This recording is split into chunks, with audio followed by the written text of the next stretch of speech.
Hi everyone, so today I wanted to share with you what I think your next lens should be as a beginning photographer.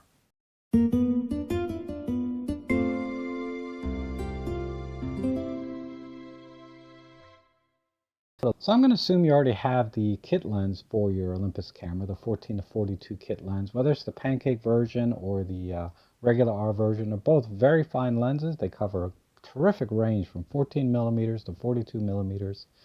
And they're relatively sharp. I think, they give you great images. And that's what's really wonderful about the Olympus line of lenses. It's really hard to find a bad lens, okay?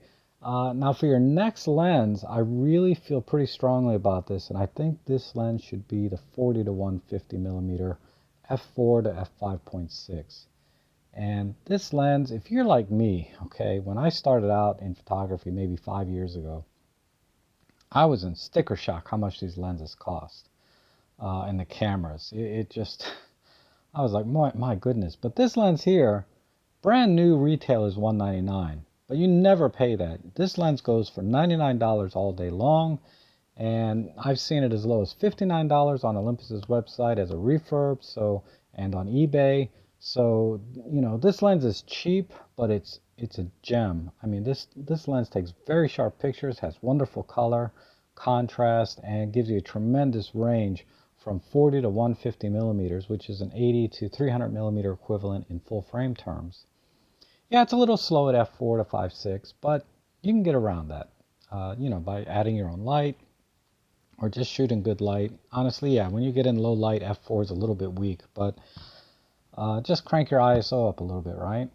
But in any case, what I wanted to demonstrate to you how good this lens is, because I'm going to compare it at 40 millimeters, okay, against the 12 to 40 millimeter f2.8 Pro lens from Olympus. And this is like a $700 or $800 lens, right?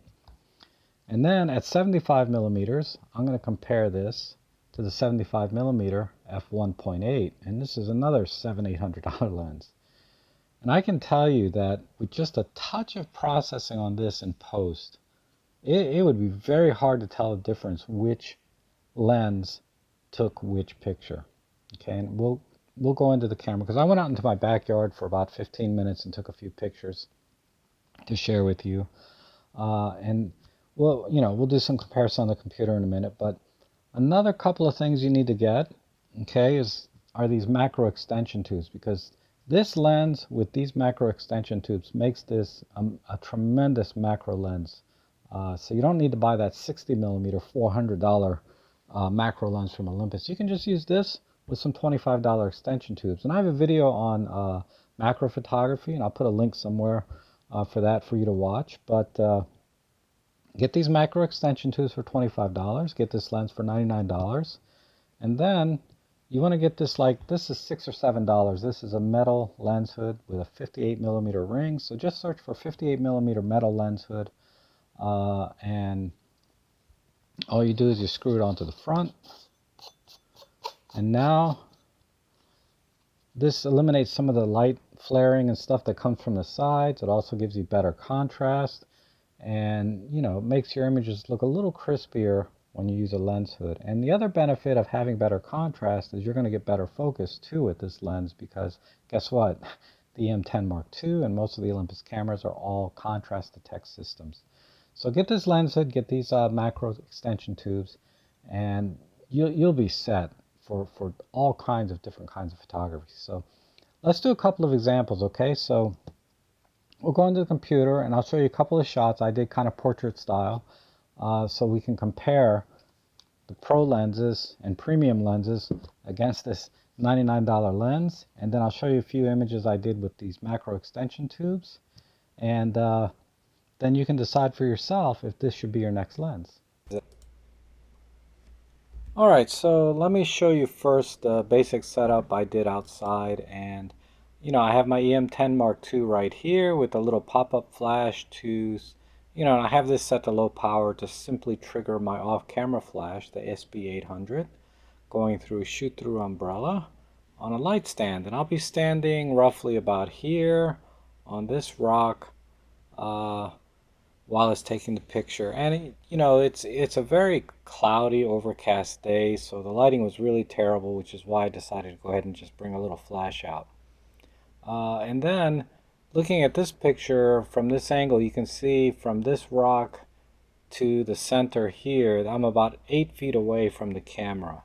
And this is where I'll be testing at 40 millimeters. And then this next picture shows that I'm move the camera back about 15 feet away from where I'll be standing. And this is roughly about 15 feet. And that's basically it.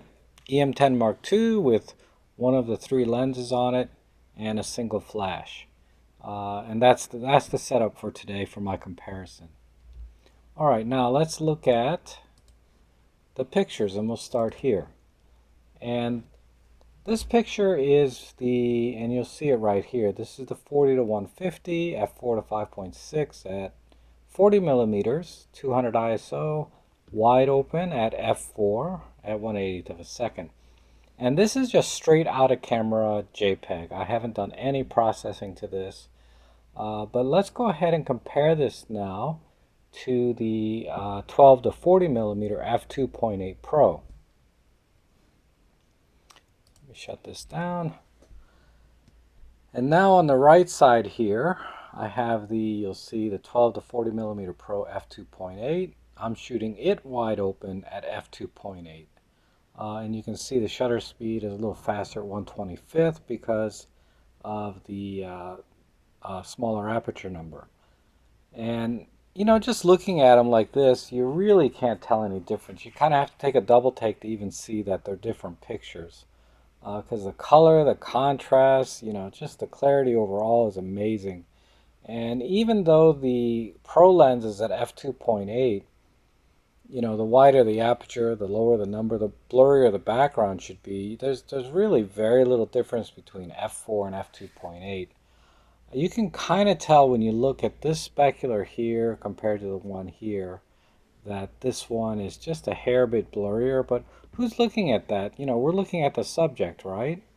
And just straight up, these, and to my eye, these are equivalent pictures. And this is a $100 lens. This is a $700 lens, right? But let's go ahead and zoom in. Let's look 1-to-1 here at the eyebrows, or my eyes. And you can see that the Pro lens actually is just, and I don't know if you'll be able to tell this when you're watching this on the internet, but you can tell that the Pro lens is just a hair bit sharper, straight out of camera. But with just some very, very minor editing, I can get this 40 to 150 to look even sharper than the 12 to 40 Pro. And I'll just show you what I mean. We'll just hit the develop button. And I'll just add like, I don't know, some random number, 36 in sharpening. Now let's compare them. And now when I'm looking at them, I mean, honestly, I cannot tell any difference. In fact, the one on the left, the 40 to 150, even looks sharper than the one on the right, straight out of camera. But that's it. So there you have it. A direct comparison with a Pro lens with this $99 lens.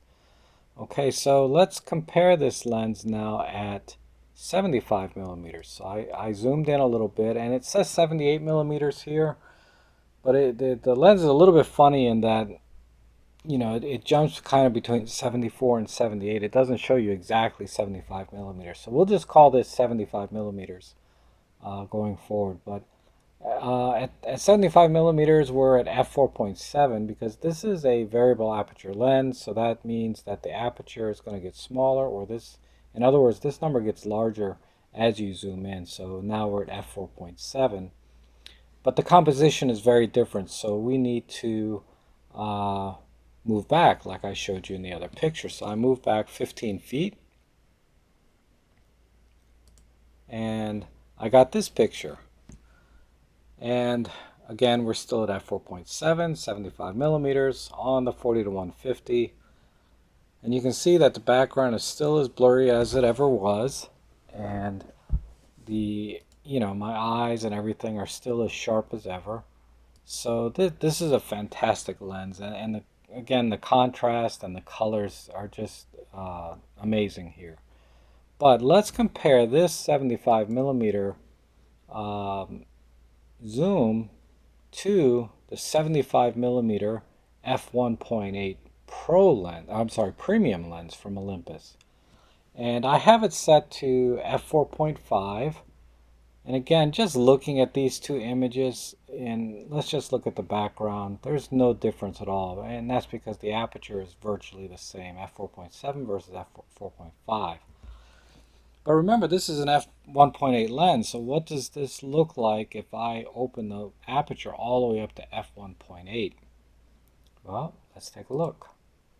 And bang, I mean, look at how blurry that background, it just got blown out. You can't even tell what's going on back there anymore.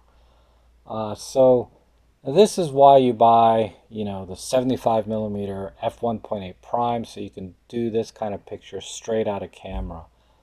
But in terms of color and clarity and sharpness and everything else, and this composition overall doesn't really need that blurry of a background, in my opinion. I think both pictures look good to me. The only difference being that I notice immediately is because this is at f4.7 and this is at f1.8, this background is a little bit darker. The ambient light didn't quite, hit the lens quite as hard as it did when we're at f1.8. Even though I bumped the shutter speed here, we're at about 3 stops difference. And the ambient light on my face didn't come out quite as much as it did over here. So I would just move the light over a little bit so there's more shine on this side, or add a reflector of some kind. But overall, there's no difference. But let me show you how I can make this picture on the left look a lot more like this picture with about 2 minutes in Photoshop. So I'll just do that real quick for you. I did it just before I started recording this.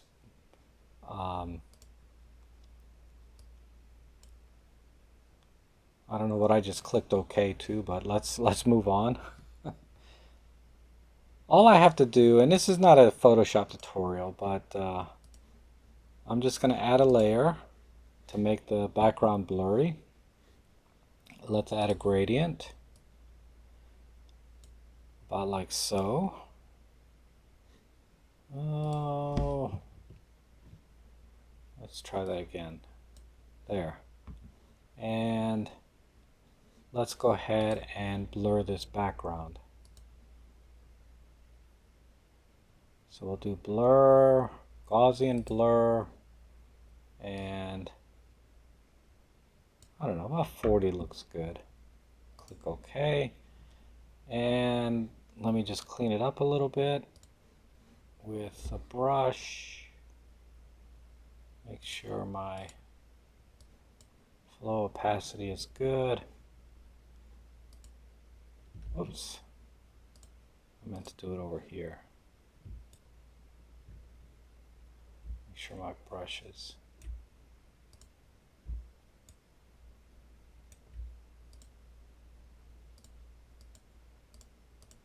clean this up just a bit on my arm. There. And that's all I need to do.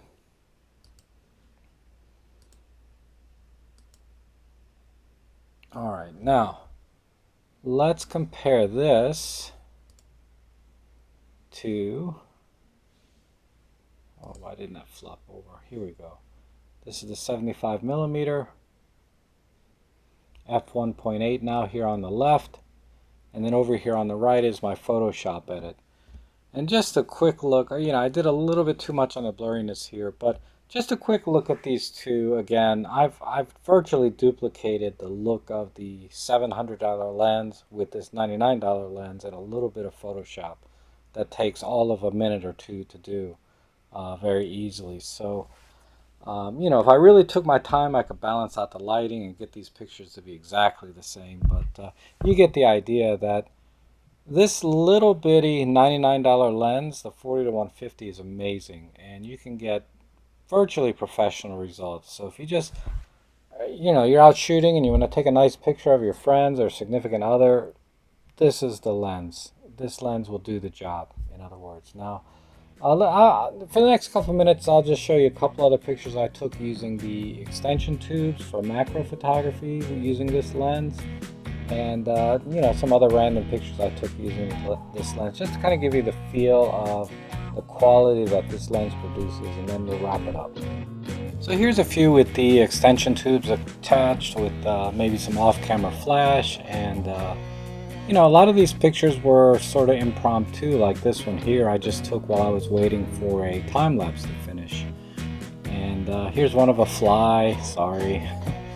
And then this one you may have seen before if you see my other videos on continuous autofocus and doing action shots. But in any case, this is a great lens. It's nice and compact and lightweight, and it's cheap and it's sharp. So I highly recommend this lens as your next lens, especially if you get it, at the $99 price range.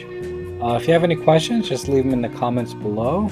Again, I appreciate all of the kind feedback, and if you'd like to see more videos, just hit the subscribe button, and hopefully we'll see you again soon. Thanks for watching.